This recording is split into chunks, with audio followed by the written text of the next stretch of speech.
This is a presentation that I prepared for the students in Dr. Erica Bowling's class regarding the role of the literacy coach and also how the coach is seen depending upon the school's culture.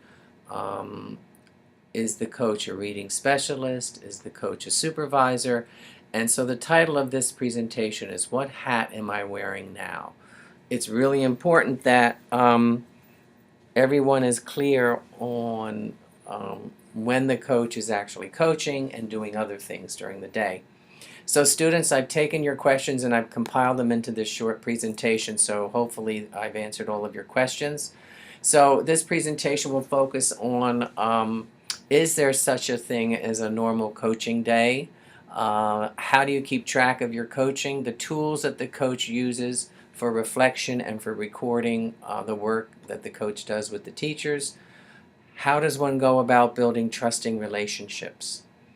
Also a question that deals with credibility. How is a coach deemed credible? Perspectives of teachers, principals, and coaches themselves on the role of the coach. And so you'll get a chance to look at some of the research that I did in my study and how does the coach continue to grow professionally.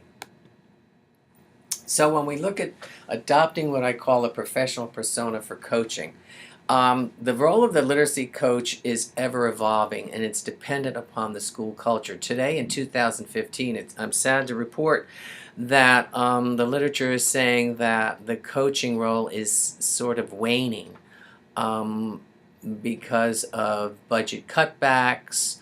Also, with the focus on high stakes testing, coaching is taking a back seat. But it's always important to reflect, and I think it's also important that coaches keep track of their own work and grow through the use of an insight journal, which was one way that I used to track my work.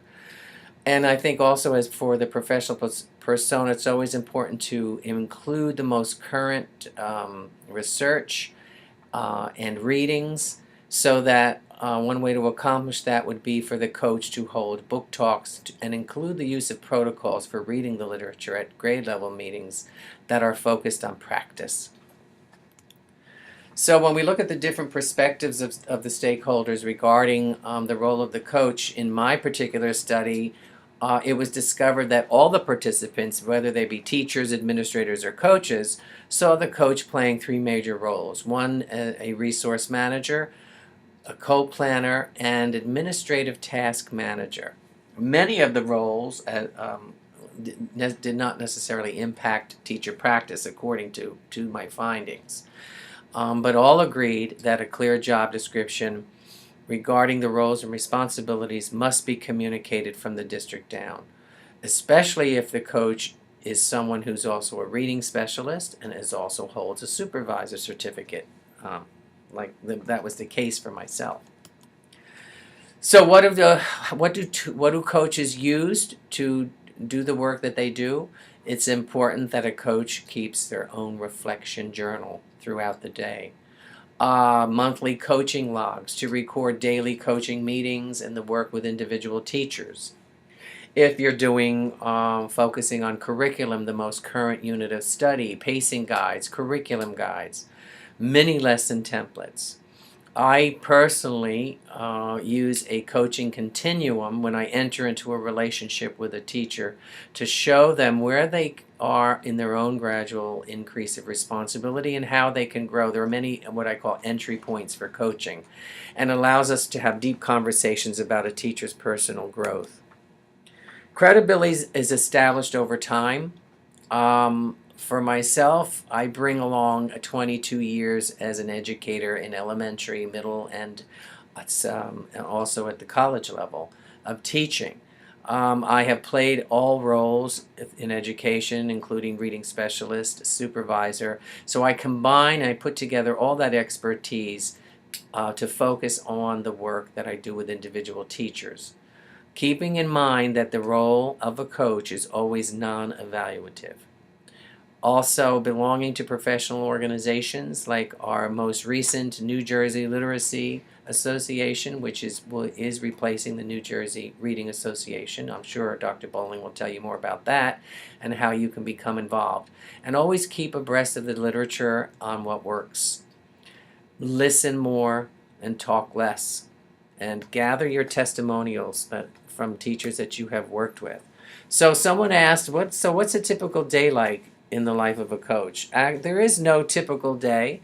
I think there are more atypical days than there are typical days. So, for instance, 8:30. This is a sample of one of my coaching logs. I arrived and I met with the principal, who tells me that they're short-staffed, and that means for me that it's going to limit my time to work privately with teachers. So, of course, there's no problem because I'm flexible.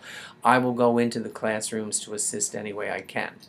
At 8:45, I meet with the second grade teacher who's lost with the writing workshop curriculum, and she hits me with 3,628 questions every time. This is the person who always has questions. At 9:45, I meet with the sixth grade teacher, and at 10:30, I poke my head into the third grade team meeting plan to co-teach a lesson with the teacher. 11:30, it's lunch, and then that's very quick. That's just the morning. 12 o'clock, I might meet with the first grade teacher to plan ELL strategies for vocabulary development, word walls, and I promise to model a lesson. 1 o'clock, the last teacher of the day comes in. My head is about to explode because it's not enough time to think during the day. I want some center management tips. 2 o'clock, it's time to make copies of lesson plans and materials for tomorrow. 2:30, gather up stuff for an AM meeting with the principal. At 3:30, run to the train, fill out my coaching log while riding home. That is just one day out of the month. I mentioned that building trust is probably one of the most important critical elements of an effective coach. It's at the top of the list because, unlike supervisors, coaches are non-evaluative. We work with teachers' strengths in order to build trust. Start with what they are excellent at. Always try to find something to focus on that shows them in a positive light. Again, along the continuum of coaching, I use because it allows for choices. One way to establish trust is through storytelling. I used to share a lot of personal stories with teachers when I first meet with them in a coaching session. So I'm always reminded of something that happened to me that's similar to what the teacher's looking for help with. I adopt this collaborative inquiry stance to focus on student outcomes and to work and encourage teachers toward action research. Aren't you wondering about leading with questions? Leading with inquiry is the best way to go. So I hope this answered your questions. If not, I'd be happy to, Dr. Bowling will follow up and let me know. Have a great day.